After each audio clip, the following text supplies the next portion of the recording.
Pernah kebayang nggak gimana kalau nama sebuah suku, identitas yang mereka bawa selama ratusan tahun, ternyata cuma hasil dari salah dengar? Nah, hari ini kita bakal menelusuri kisah unik dari suku Dayak Tunjung di Kalimantan, sebuah cerita yang akarnya ada di tepi sungai. Ini dia pertanyaan utamanya. Gimana ceritanya sebuah obrolan singkat di pinggir sungai bisa membentuk identitas satu komunitas untuk generasi-generasi setelahnya? Oke, yuk kita mundur ke awal mula kesalahpahaman ini terjadi. Kunci dari semua ini ternyata ada di satu kata ini, tunjuk ngung. Dalam bahasa asli mereka, bahasa Tonoyoi, kata ini tuh bukan nama orang atau tempat. Ini cuma jawaban biasa aja. Kayak misalnya ada yang nanya, mau kemana? Terus kita jawab, mau ke atas tuh. Nah, tunjuk ngung itu artinya ya pergi ke hulu sungai atau mudik. Simpel kan? Jadi, coba deh bayangin situasinya. Ada orang luar yang mereka sebut halok, datang terus nanya ke orang Tonyoi, kalian mau kemana? Orang Tonyoi ya jawab apa adanya, tunjuk nyang, maksudnya kami mau ke hulu.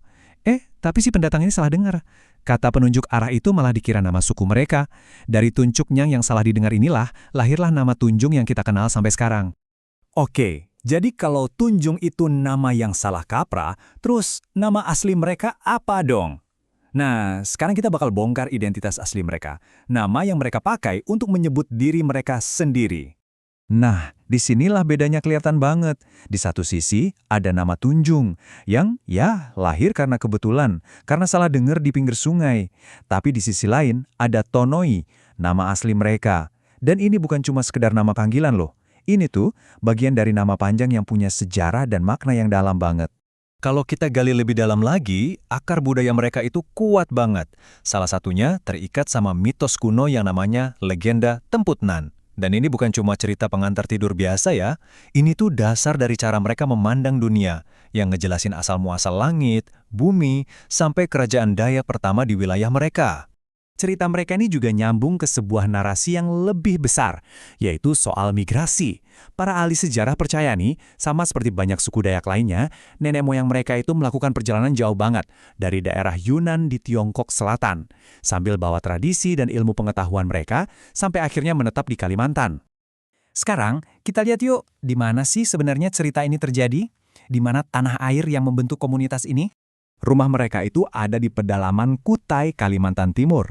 Tepatnya di sepanjang urat nadi kehidupan mereka, yaitu Sungai Mahakam. Sungai ini bukan cuma sumber air loh, buat mereka, sungai ini adalah saksi bisu sejarah, panggung kebudayaan, dan inti dari siapa diri mereka. Nah, yang perlu kita tahu juga, Dayak Tunjung ini bukan satu kelompok yang sama semua. Anggap aja mereka ini kayak payung besar, yang di bawahnya ada banyak subkelompok. Ada Tunjung Bubut, Tunjung Berambai, dan lain-lain. Meskipun dialek dan tradisinya ada beda-beda dikit, mereka semua tetap satu, yaitu sebagai orang Tonyoi. Oke, selanjutnya kita coba selami lebih dalam lagi ya, soal pilar-pilar budaya dan sosial yang bikin komunitas Dayak Tunjung ini kuat sampai sekarang. Perjalanan kepercayaan mereka ini menarik banget buat diikutin. Dulu, hidup mereka itu diatur sama yang namanya adat, semacam hukum tak tertulis buat jaga keharmonisan sama alam dan roh-roh. Terus di abad ke-19 masuklah agama Kristen. Nah yang kerennya sampai sekarang mereka itu bisa menggabungkan keyakinan baru ini dengan identitas budaya adat mereka yang masih kental banget. Kalau ngomongin simbol fisik mereka yang paling ikonik, udah pasti jawabannya Lamin. Ini tuh bukan cuma rumah biasa loh, tapi bisa dibilang jantungnya desa. Bayangin aja, satu rumah adat super besar, tempat puluhan keluarga tinggal bareng, ngobrol, berbagi cerita, sampai ngadain upacara adat. Ada satu hal lagi yang unik banget dari mereka, yaitu hubungan mereka yang super dekat sama tetangganya, suku Dayak Benuak.